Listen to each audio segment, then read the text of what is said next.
اچھا، جیسے علماء میں اللہ نے بڑے بڑے لوگ ہیں، مفسر ہیں، محدث ہیں، فقیہ ہیں، مؤرخ ہیں، شاعر ہیں، اسی طرح اللہ نے عورتوں میں بھی پیدا کیے.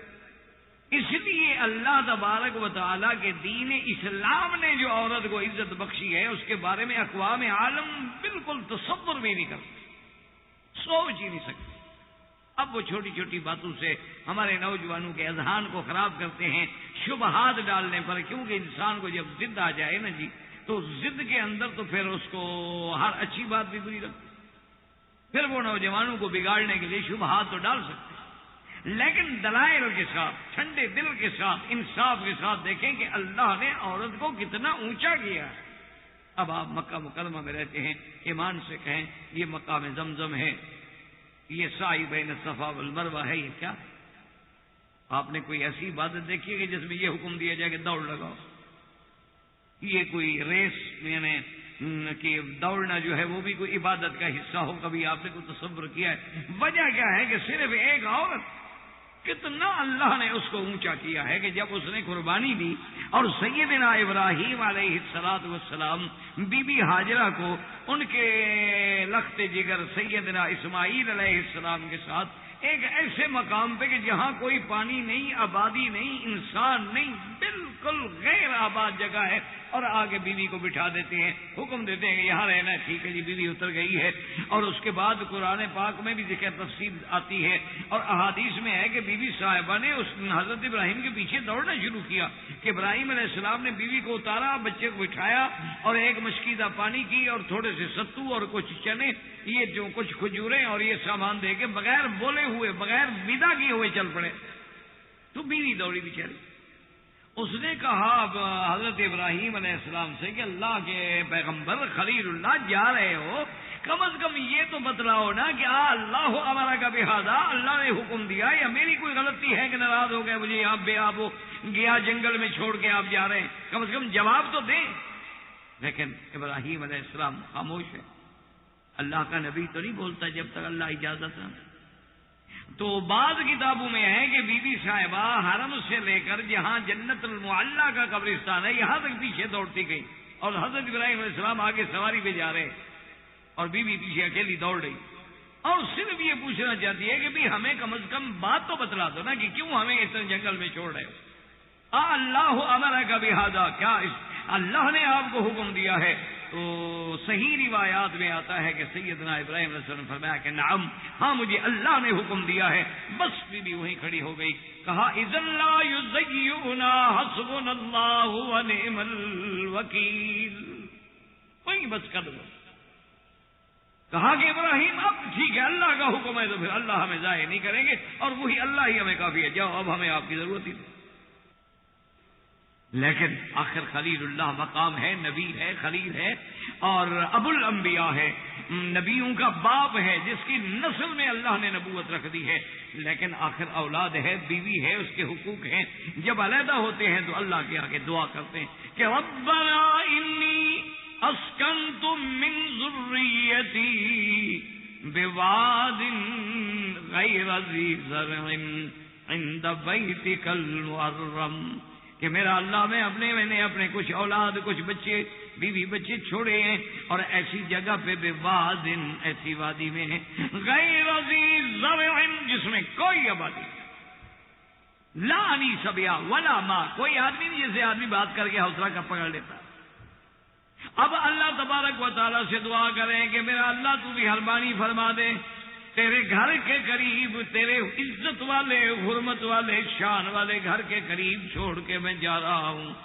حضرت ابراہیم دعائیں کر رہے ہیں، اور بیوی دیکھیں، اب دیکھیں مقام کہ عورت ہے، چھوٹا سا بچہ ہے، اور وہ بھی دودھ پینے والا بچہ. اب جناب بیٹھیے. اس کے بعد یہ ہوتا ہے کہ جب جناب اب وہ خود اندازہ کریں کہ ایک چھوٹی سی مشکیزہ ہو پانی کی کتنے دن چلے گی، اور اس کے بعد جناب کتنے دن وہ ستو گھول کے پیئے، کتنے دن تک اس کھجور پہ اور چنے پہ گزارا کریں. انجام یہ ہوا کہ پانی ختم ہو گیا. جب پانی ختم ہوا تو چھوٹا بچہ ہے، دودھ پینے والا بچہ ہے، اس کو کیسے پانی پلایا جائے؟ اور اس کے بعد پھر دودھ میں بھی کمی آنی ہو گئی، اور کیسے دودھ ملے؟ تو اب حضرت اسماعیل علیہ السلام پانی کی پریشانی سے ہونٹوں پہ پٹڑی جمی ہوئی ہے اور تڑپ رہے ہیں اور پریشان ہو رہے ہیں. اور ماں کے پاس ماں سوائے صبر کے چارہ نہیں ہے۔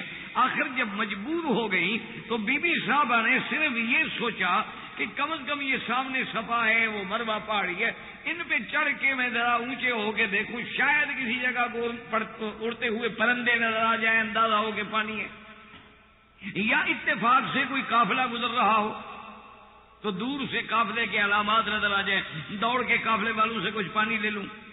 بی بی صاحبہ صفا پہ چڑھی، اب کچھ نظر نہیں آیا، صفا سے پھر بی بی مروہ کی طرف چل پڑی، لیکن خدا کی شان ہے، اب آپ دیکھیں نا کہ جہاں چاہے زمزم ہے، یہی حضرت اسماعیل علیہ السلام لیٹے ہوئے ہیں۔ اس وقت یہ بلڈنگیں، یہ دیواریں، یہ عمارتیں، یہ مسائل نہیں تھے۔ اب جب صفا پہ ہیں تو دیکھ رہی ہیں بچے کو بھی، اکیلا بچہ ہے، جنگل ہے، بالکل غیر آباد جگہ ہے، ہو سکتا ہے جنگل میں کوئی جانور بھی آگے بچے کو لے جائے، تو آپ دیکھ رہی ہیں۔ تو جب یہ اب یہاں سبز لائٹ لگی ہوئی ہے، اس کے درمیان یہ ذرا نیچے ہو جاتی تھی جگہ، تو جب بھی یہاں پہنچی تو حضرت اسماعیل نظر نہیں آتے، تو جب حضرت اسماعیل نظر نہیں آتے تو بھی تیز تیز چلتی کہ ذرا اونچی جگہ پہ جاؤں، پھر ذرا نظر ڈال لوں اپنے بیٹے کو۔ پھر مروہ پہ چڑھی، صفا پہ آئی، مروہ پہ چڑھی، حتیٰ کہ اللہ تبارک و تعالی نے حکم دیا جبریل علیہ السلام کو کہ جبرائیل جاؤ، آج ہم نے اپنی بندی کی محنت، اپنی بندی کی سعی اور اس کی تڑپ اور اس کا وہ بھاگنا، اپنے بیٹے کے لیے پریشان ہونا اور میرے بغیر کسی دوسرے کو نہ پکارنا ہم نے قبول کر لیا ہے، اور وہی اسی جگہ جا کے پر مارو جہاں حضرت اسماعیل کے قدم ہل رہے ہیں۔ تو سیدنا اسماعیل السلام چھوٹے بچے ہیں، وہ تو بیچارے اپنے پاؤں مارے، حضرت اسماعیل، حضرت جبریل نے آگے وہی پر مارا اور پانی نکلا۔ اللہ نے فرمایا آواز دو ام اسماعیل، حضرت جبریل نے آواز دی کہ ام اسماعیل مت گھبراؤ، اللہ کی طرف سے جا الغوث، اللہ کی مدد آ گئی۔ حضرت بی بی صاحبہ کھڑی ہو گئی، کہا کون ہو آواز دینے، سامنے آگے بات کرو، کون ہو تم؟ نظر تو کچھ نہیں آ رہا، آواز آ رہی ہے۔ بی بی صاحبہ جب پہنچی ہیں تو حضرت اسماعیل کے قدم ہل رہے ہیں اور پانی کا چشمہ پھوٹ رہا ہے، تو حضور نے فرمایا کہ رحم اللہ ام اسماعیل، اللہ اسماعیل کی اماں پہ کروڑوں رحمتیں کرے کہ پتھر لے کے اس نے پانی کو روکنا شروع کیا کہ زم زم زم زم، ٹھہر جا ٹھہر جا، یعنی اللہ نے آج تک اس پانی کا نام بھی زمزم رکھا جو ایک عورت کے منہ سے نکلا۔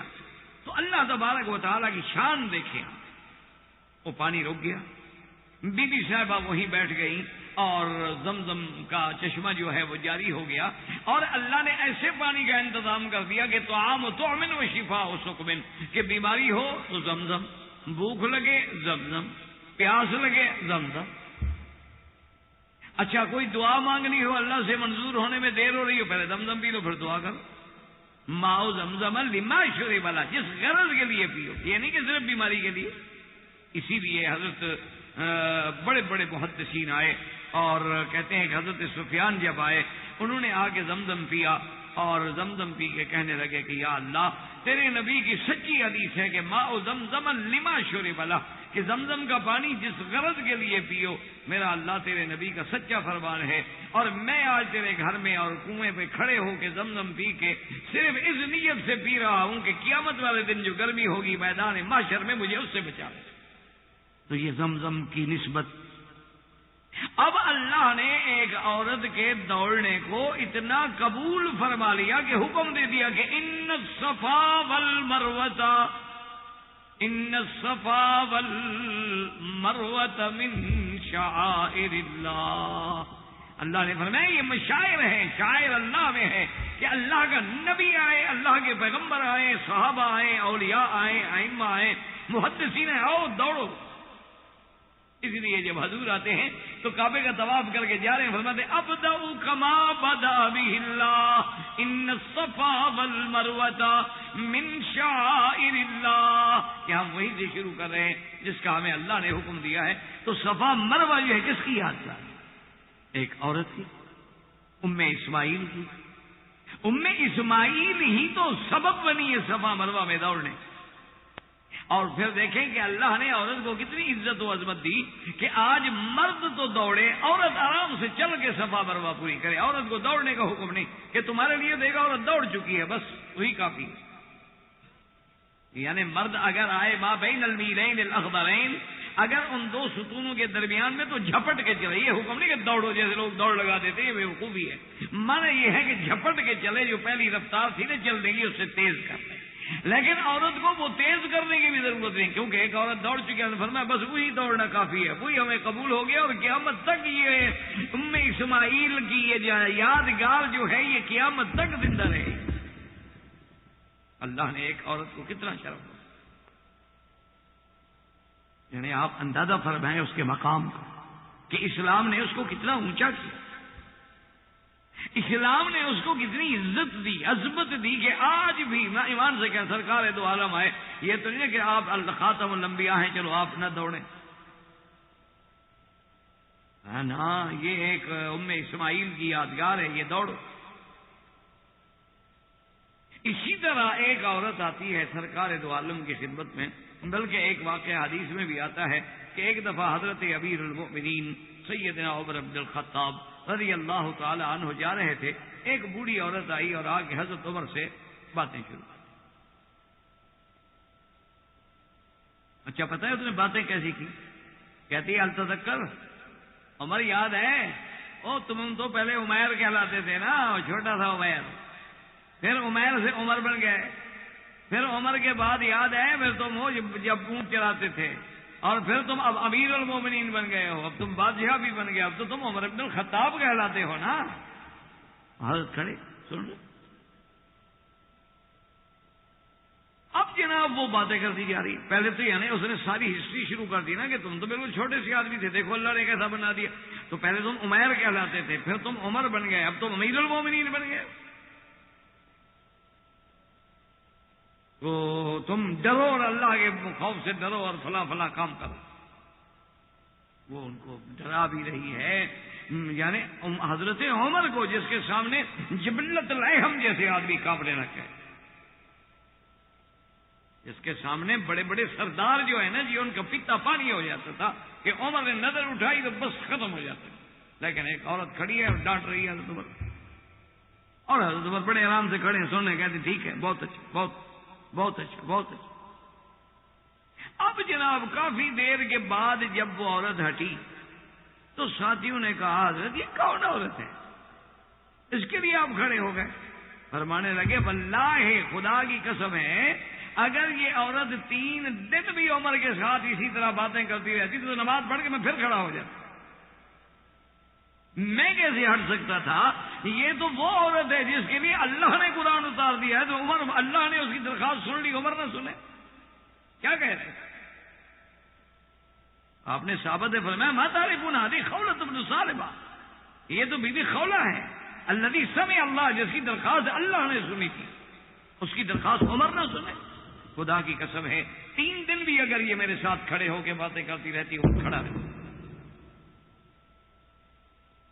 اب آپ اندازہ کریں, یعنی نص قطعی ہے, قرآن ہے, کوئی تاریخی بات نہیں ہے کہ بی بی ہے, بی بی خولہ ہے, خولہ بنت ثعلبہ اس کا نام ہے, سرکار دو عالم کے پاس آئی ہے, اور حضور بی بی عائشہ کے حجرے میں, اور آگے کہنے لگی کہ یا رسول اللہ, ان زوجی, میرا خامن جو ہے وہ ہے بھی میرے چاچے کا بیٹا, لیکن انہ اکل شبابی ومالی, وہ میرا مال بھی کھا گیا, میری جوانی بھی کھا گیا, اور میں نے اس کے لیے 5 بچے پیدا کیے ہیں, موتیوں کی طرح میرے بچے ہیں. آج میں جب بوڑھی ہو گئی تو کہتے ہیں تو میری ماں ہو, مجھے حرام کر دیا.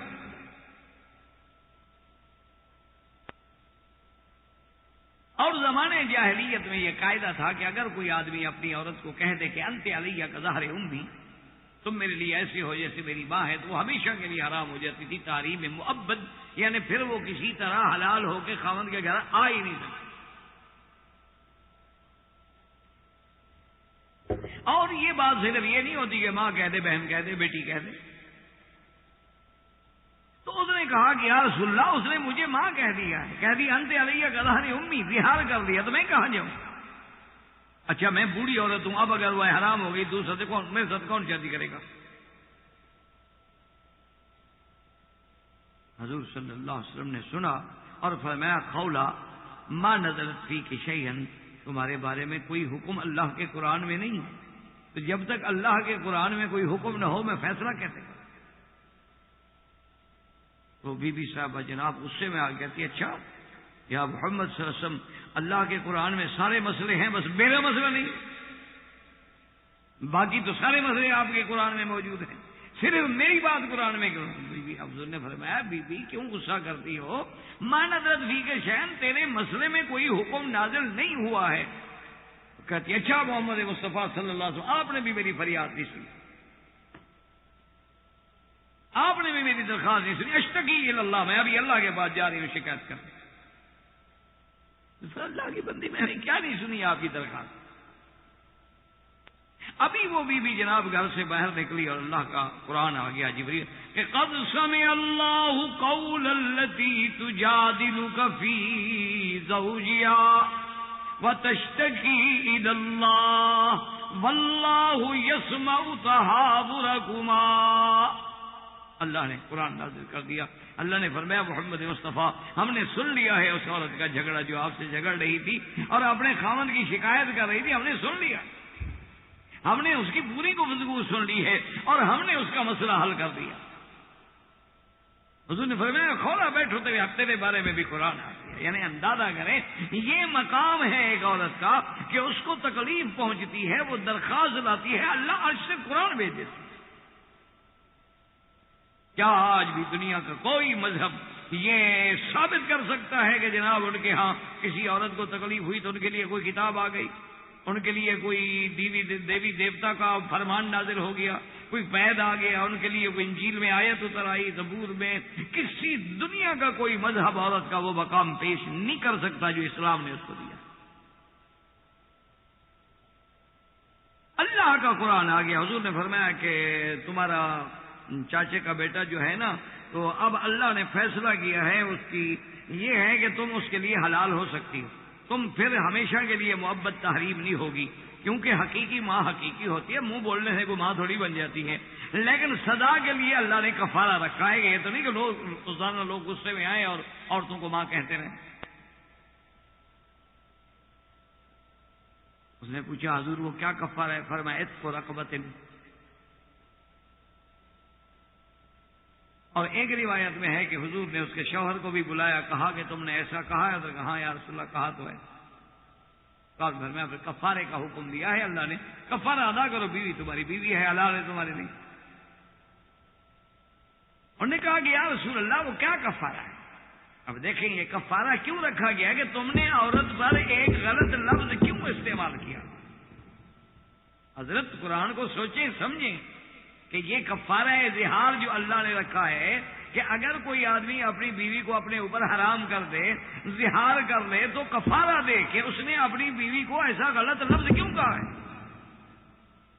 کیوں کہا ہے کہ تم میری ماں، کیوں کہا ہے کہ تم میرے لیے بیٹی کے برابر ہو، کیوں کہا ہے کہ تم میرے لیے بہن کے برابر ہو؟ یعنی اتنے ایک غلط لفظ عورت کے حق میں بولے، اللہ نے سزا سنے کیا ہے؟ عتق رقبۃ، غلام خریدو اور آزاد کرو۔ اب غلام کتنے کا ملے گا جناب؟ خریدو۔ تو حضور نے جب فرمایا عتق رقبۃ کہ ایک گردن آزاد کرنی ہوگی، اس نے کہا یا رسول اللہ میں تو پہلے غریب آدمی، میری یہ اپنی گردن تو ہے اور تو ہے کوئی؟ انہوں نے کہا یا رسول اللہ یہ میری اپنی گردن تو ہے، یہ تو حال ہے، اگر اس کے کٹنے سے کوئی حل ہو سکتا ہے تو یہ ہاتھ ہے، اور میں کہاں سے لے آؤں؟ حضور نے فرمایا کہ اچھا بات یہ ہے کہ اگر تم واقعی غلام نہیں خرید سکتے ہو تو پھر تمہیں 60 روزہ رکھنا ہو، 2 مہینے کے روزے۔ اس نے کہا یا رسول اللہ سچی بات یہ ہے کہ میں دن میں 3 دفعہ نہ کھاؤں تو میں اندھا ہو جاتا ہوں، میری نظر کچھ نہیں آتا۔ انہوں نے کہا رسول اللہ مجھے ایک بیماری ہے کہ میں اگر 3 دفعہ کھانا نہ کھاؤں تو میری نظر جواب دے جاتی ہے، میں تو چل نہیں سکتا، مجھے پتہ نہیں لگتا میں کہاں ہوں، میں تو 3 دفعہ کھاتا ہوں دن میں۔ حضور نے فرمایا یہ مسئلہ بھی تو نہیں کر سکتے ہو؟ اس نے کہا حضور یہ بڑی مجبوری ہے۔